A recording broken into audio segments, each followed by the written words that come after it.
El próximo mes de septiembre, el dictador designado de Cuba, Díaz-Canel, viajará a Nueva York a la Asamblea General de las Naciones Unidas. Será la primera vez desde que dio la orden de golpear y matar a manifestantes pacíficos que inundaron las calles de Cuba en julio del 2021.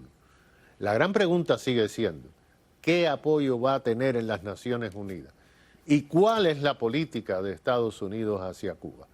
Hoy está con nosotros desde Washington John Suárez, director ejecutivo del Centro por una Cuba Libre. Bienvenido, John. Esta semana el Centro de Cuba Libre publicó un trabajo muy profundo de uno de sus integrantes sobre cómo Estados Unidos, algunos dentro de esta administración y miembros del Congreso, dicen que la solución para el problema de Cuba es tener relaciones perfectas, darles créditos a todos y hacer más de lo que hizo Obama. Pero la historia dice otra cosa, ¿no? Exactamente. El joven Logan Williams publicó un ensayo importante porque da la historia. Esto no empezó con Obama, realmente, ni empezó con Jimmy Carter. Los primeros intentos de llegar a un entendimiento con el régimen en un proceso de diálogo fue durante la presidencia de Richard Nixon, un interlocutor de Henry Kissinger. Pero vieron rápidamente que el comportamiento del régimen no mejoraba con estas negociaciones, estos entendimientos, y pararon. Pero entonces, cuando llegó el presidente Carter en el 77, comenzó una política de apaciguamiento con el régimen, y a pesar del régimen tomar medidas negativas, como expandiendo su rol en Nicaragua, respaldando a Daniel Ortega, el desastre que vimos con Mariel, esta administración establecieron la sección de intereses entre los dos países. También buscaron cooperar en el tema del narcotráfico, a pesar que Cuba estaba involucrado en redes de hacer llegar grandes cantidades de cocaína a Estados Unidos. Ese juego de tener un intercambio de inteligencia sobre el narcotráfico empieza con la administración de Carter y se profundiza en el 99 bajo la administración de Bill Clinton. Y lo que hemos visto entre el 99 y el 2021 en los índices de muertos por sobredosis de cocaína, en el 1999 había más de 3,000 americanos muertos por sobredosis de cocaína en Estados Unidos. En el 2021, el último año que tenemos datos, eran más de 23,000. Es decir, una duplicación de más de 7 veces los números de muertos. Y todo este tiempo, bajo administraciones republicanas y demócratas, han tenido esa colaboración con el régimen en el tema del narcotráfico, a pesar que de vez en cuando surgen las evidencias que el régimen sigue haciendo un estado narcotraficante, ayudando a Chávez, por ejemplo, y Maduro en Venezuela a crear el cartel de los soles, que ha expandido la cantidad de cocaína entrando a Estados Unidos. Pero John, es que fuimos sorprendidos por un reportaje bien extenso de la cadena nacional, la NBC, donde creo que fue Andrea Mitchell, entrevistó a 2 funcionarios americanos de esta administración que dijeron maravillas del régimen castrista porque habían cooperado en una interdicción de drogas y habían encontrado 750 libras de marihuana en el estrecho de la Florida. Eso es insólito. No, es insólito, pero es algo que ha estado ocurriendo por años, de tratar de dar un maquillaje legitimando a este régimen, y realmente es algo que se debería cambiar. Ahora, cuando estamos hablando de la política de Estados Unidos hacia Cuba, tenemos que subrayar primero que después de la apertura de Obama, durante la administración del presidente Trump, devolvieron al régimen castrista a la lista de países que patrocinan el terror. La administración del presidente Biden no ha quitado al régimen de esa lista. Incluso han sacado reportes indicando que no están cooperando en la lucha contra el terrorismo. Y obviamente lo que ha hecho el régimen desde el 24 de febrero 2022 de la invasión de Ucrania, que han demostrado una profunda lealtad y apoyo a Moscú, primero en los sectores diplomáticos y propagandístico de promover la línea de Rusia sobre la invasión, y este año salió pruebas que hay voluntarios, soldados luchando junto con el Wagner, con el grupo Wagner, y también en el ejército ruso en Ucrania. También hemos visto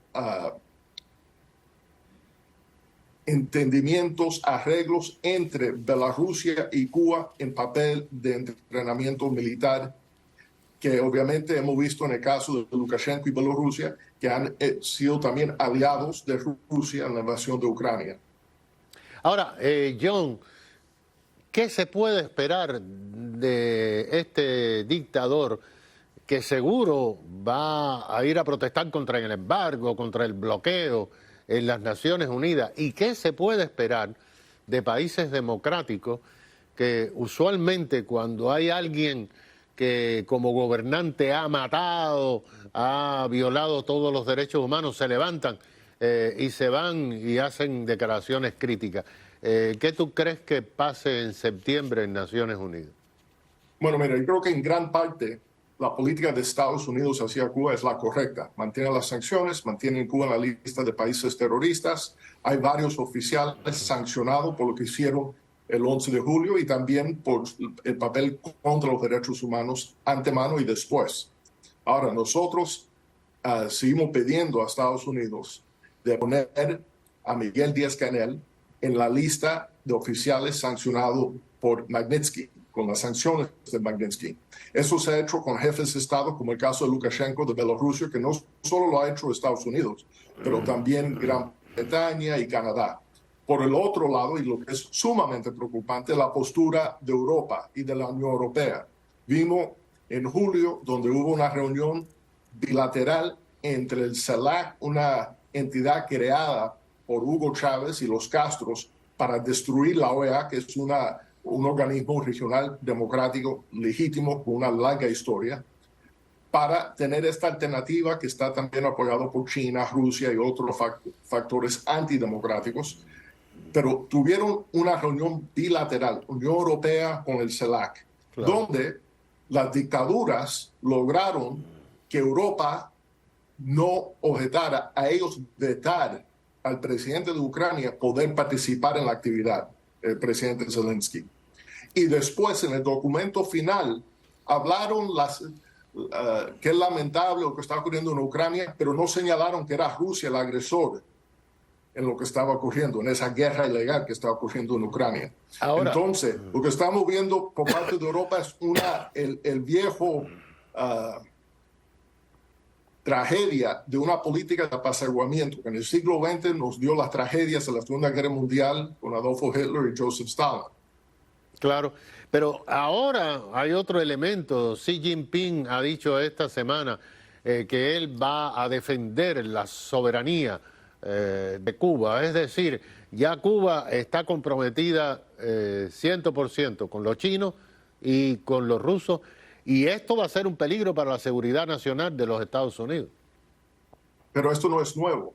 Sabemos que cuando desplomó la Unión Soviética en el 1991, en el 1992 los chinos estaban en la base de Bejucal y los chinos estaban dando el apoyo económico para el régimen sobrevivir esa etapa muy difícil para los comunistas a nivel internacional.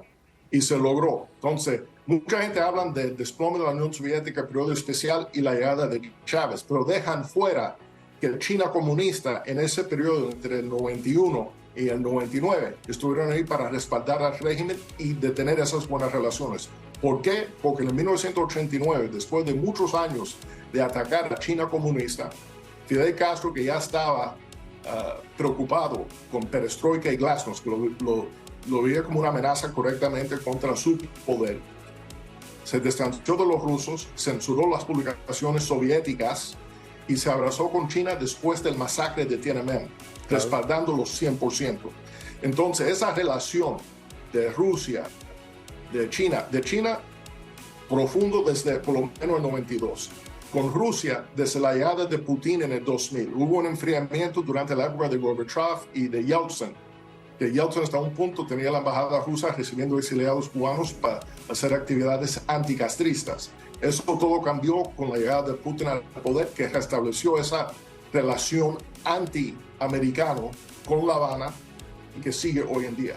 Bueno, muchas gracias. John es John Suárez, director ejecutivo en la Asociación por una Cuba Libre en Washington.